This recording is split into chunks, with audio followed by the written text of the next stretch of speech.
Orang beriman itu adalah orang yang dipilih. Kita nih dipilih sama Allah, makanya kita jadi orang beriman nih. Kenapa nggak sekalian aja, Ustaz? Ya Allah udah takdirkan aja semua jadi orang beriman, Ustaz. Sebagian orang menganggap bahwa pilihan saya ini sendiri dipaksa oleh Allah. Termasuk pilihan beriman dipaksa, nggak dipaksa. Kalau dipaksa, mana yang lebih dulu? Allah tahu pilihan kita atau Allah ciptakan? Banyak orang yang udah tahu, tapi ya gengsi untuk mungkin kayak udahlah nanti aja lah dikerjakan. Berarti itu memang belum mendapatkan hidayah taufik ya, Ustaz ya? Ketika dia berpaling, Allah palingkan.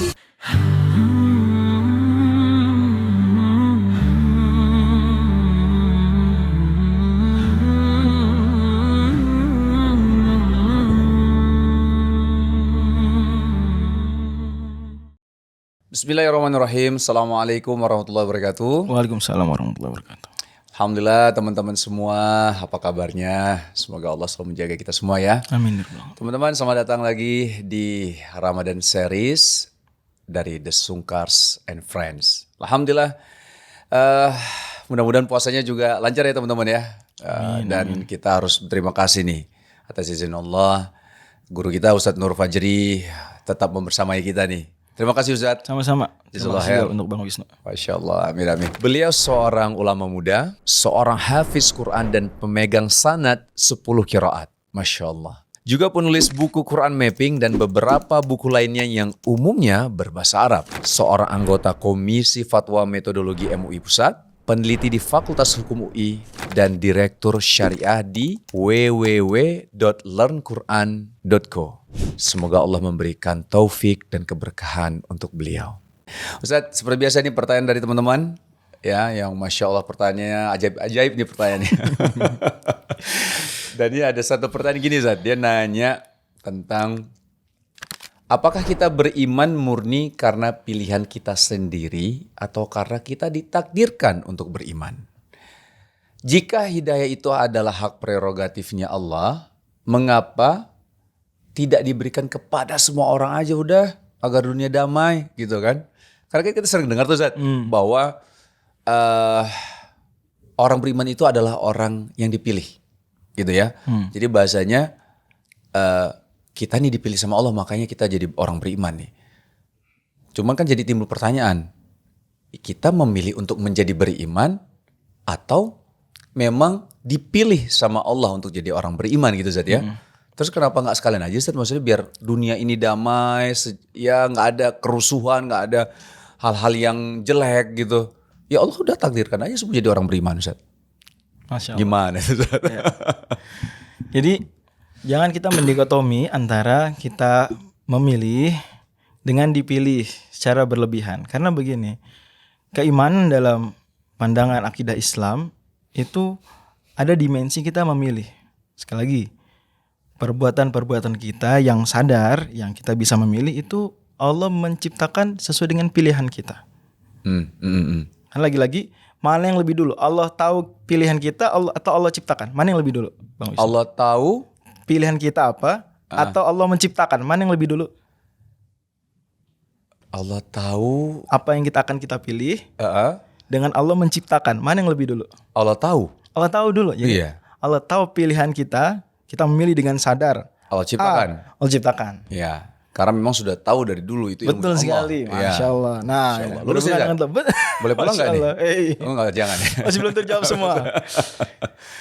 Itu poin penting tuh. Ya. Karena ada sebagian orang menganggap bahwa pilihan saya ini sendiri dipaksa oleh Allah. Termasuk pilihan beriman dipaksa. Enggak dipaksa. Kalau dipaksa nggak istimewa dong imannya. Gimana? Ya. Iman istimewa ketika dilakukan dengan pilihan sadar. Lagi-lagi, iman dalam Islam tuh dilakukan dengan pilihan, dengan bukti-bukti, yang kemudian itu buktinya kalau dikaji kebenarannya objektif. Ya, jadi bukan pilihan itu benar, ini benar, enggak. Inti Islam itu objektif, benar. Selainnya objektif keliru. Tinggal kemudian orang mengkaji atau tidak. Nah, mengkaji inilah yang kemudian sering diistilahkan mencari hidayah. Manakala dia udah menunjukkan keseriusan mencari, memilih saja Allah ciptakan kok. Apalagi dia mencari hidayah secara jujur, mengerahkan kemampuannya, Allah akan beri hidayah. Jadi di satu sisi kita memilih jalan keimanan, mencari, di sisi lain Allah beri. Tapi kalau nggak kita kejar-kejar tuh, kita cari, Nggak diberi Ustaz ya? Nah, tapi bisa saja Allah Subhanahu wa taala tuh memberikan hidayah-hidayah atau orang sering bilang bisikan-bisikan iman Oh, kepada orang yang nggak mencari. Bisa. oke. Itulah sering diistilahkan dalam kitab-kitab akidah. Biasanya Allah Subhanahu wa taala mengirimkan malaikat untuk membisikkan kebaikan. Oh. Sebagaimana setan juga membisikkan keburukan. Ya. Masing-masing ada perannya. Ya. Dan kadang-kadang kita tuh terhadap bisikan-bisikan iman tersebut abai. Ada yang menyambut, memikirkan. Nah, orang seperti ini he deserves untuk diberi hidayah. Layak dia diberi hidayah. Iya. Tapi ada yang menolak. Oh ya, menolak gimana dong? Iya. Ya udah Allah berikan juga karena ini dunia ujian. Jadi kalau kenapa Allah nggak suruh beriman semua? Oh, konsep kita dari awal dunia ini dunia ujian. Yang mana Allah ingin hamba ini berkembang, bertumbuh, menjadi beriman dengan pilihan sadarnya, dengan hasil kajiannya. Nggak dipaksa. Kalau dipaksa bukan ujian dong namanya. Iya. Nggak istimewa juga. Nah, kalau kita sudah sadar seperti itu, jadilah kita ketika kita melihat ada saudara kita yang belum beriman, kita melihat dengan pandangan yang simpati, Iya. peduli, Nggak sinis, bukan gitu. meremehkan. Iya, meremehkan ya. Justru kita malah sadar, oh peran saya sekarang juga menjadi duta dakwah yang baik, menunjukkan Islam itu akhlaknya bagaimana. Boleh nggak ngajak langsung secara lisan? Boleh, bagus. Tapi Penuh hikmah. dengan cara yang bijak. Yang seringnya malah perbuatan-perbuatan ini lebih Baik, berefek daripada ajakan. Gitu. Masya Allah. Makanya saya sering dengar sih tentang bagaimana banyak ustadz menyampaikan hidayah itu ada hidayatul irsyad ya Ustaz. Masya Allah. Hidayah ilmu ya. Hidayah ilmu bimbingan, kita ya. dapat dulu ya kita tahu aja jadinya. Kemudian hidayah itu yang kedua Taufik. taufik. Dari Masya taufik. Allah. Baru kalau kita kerjakan baru itu namanya Allah memberikan hidayah kepada kita. Dan gitu, Ustaz. taufik sering diistilahkan hidayah taufik itu begitu maksudnya. Iya, Masya Allah. Dan memang ini yang menjadi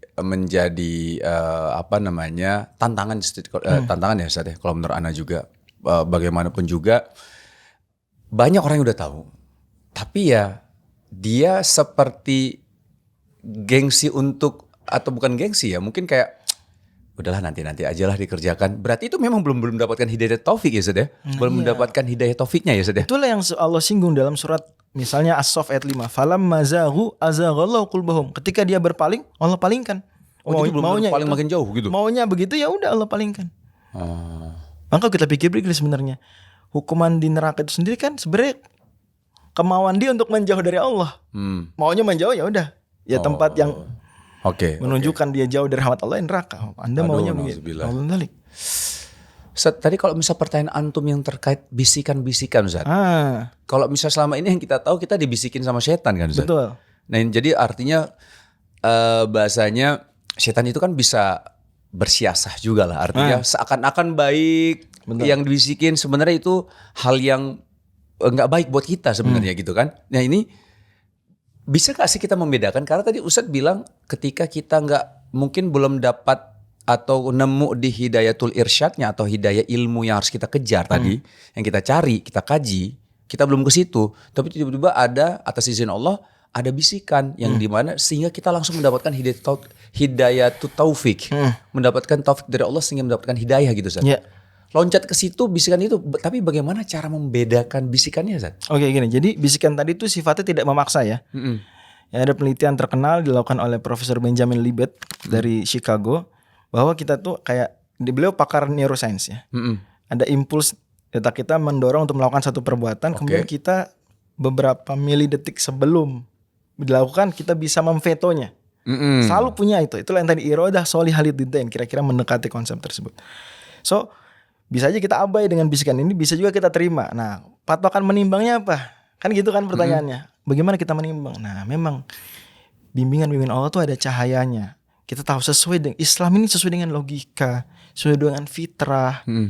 Nah, cara kita mencari hidayah berarti kita juga menguatkan kebersihan hati kita sehingga kita bisa membedakan. Nah, kalau dibisikkan melakukan sesuatu yang itu menyekutukan Allah, gimana? Allah ciptakan kita, Allah sendiri mencipta. Ketika kita mempersemangat ibadah kepada Allah dan selain Allah, aneh enggak nih? Tapi kalau bimbingannya bener nih kepada tauhid, akhlak mulia, cocok nih. Oke. Seperti itu. Dan itu pada akhirnya hadiah-hadiah juga dari Allah. Jadi bisikan buruk hukuman atas dosa, bisikan baik itu balasan kebaikan. Allah firmankan di banyak ayat, misalnya ya, walladzina ihtadaw zadahum huda wa atahum taqwahum, surat Nabi Muhammad SAW. Orang yang berbuat baik Allah tambahkan hidayah. Jadi makin banyak dorongan-dorongan diri berbuat baik.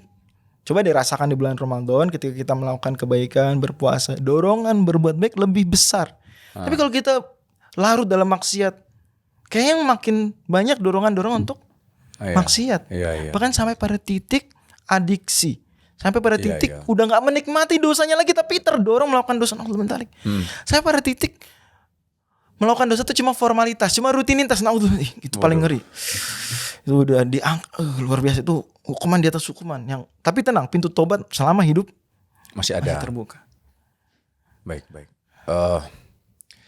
Terima kasih Ustadz ya. Ini Masya Allah, tabarakallah. Mudah-mudahan teman-teman ini bisa jadi ibrah ya untuk kita semua ya. Karena tadi na'udzubillah jangan sampai kita udah dikasih petunjuk lah bahasanya Ustadz ya. Petunjuk bahwa kita patut memang untuk mendapatkan hidayah. Artinya misalkan ajakan teman-teman kita untuk ikut kajian, kan itu menuju hidayatul irsyad Ustaz ya, mendapatkan ilmunya gitu kan. Terus makin kita sadar ketika guru kita, ustadz kita itu menyampaikan ilmu-ilmu yang sehingga kita sadar, oh iya, aku harus di jalan Allah, aku harus berhijrah di jalan Allah gitu kan. Tapi kita belum sadar juga, aduh jangan sampai nanti benar-benar pintu itu tertutup, nauzubillah. Jadi masih hidup, masih ada kesempatan insyaallah. Mudah-mudahan Allah mudahkan sehingga kita benar-benar mati dengan husnul khotimah. Amin. Ustaz, terima kasih untuk episode kali ini. Sudah dulu mungkin, nanti kita akan lanjut di next episode ya. Ustaz, ya. Terima kasih Ustaz, jazakallahu khair. Teman-teman, sampai ketemu di next episode. Jangan lupa untuk saksikan episode-episode selanjutnya ya. Dan dukung kami, mudah-mudahan bisa memberikan ilmu, keberkahan bukan hanya buat kalian tapi buat kami juga. Selamat berbuka dan salam untuk keluarga di rumah. Barakallahu fikum. Assalamualaikum warahmatullahi wabarakatuh. Pernah kepikiran gak kalau Al-Quran bisa dinikmati menggunakan TV?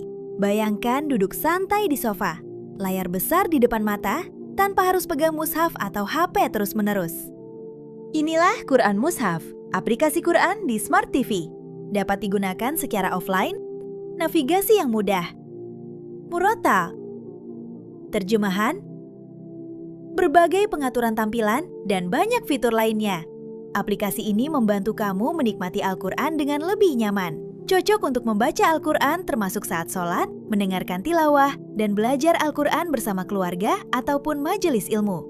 Aplikasi karya anak bangsa ini telah digunakan di lebih dari 160 negara dengan total waktu penggunaan lebih dari 29 juta menit. Yuk jadikan Ramadanmu lebih bermakna dengan mengunduh aplikasi Quran Mushaf di Smart TV kamu. Caranya, kunjungi website berikut.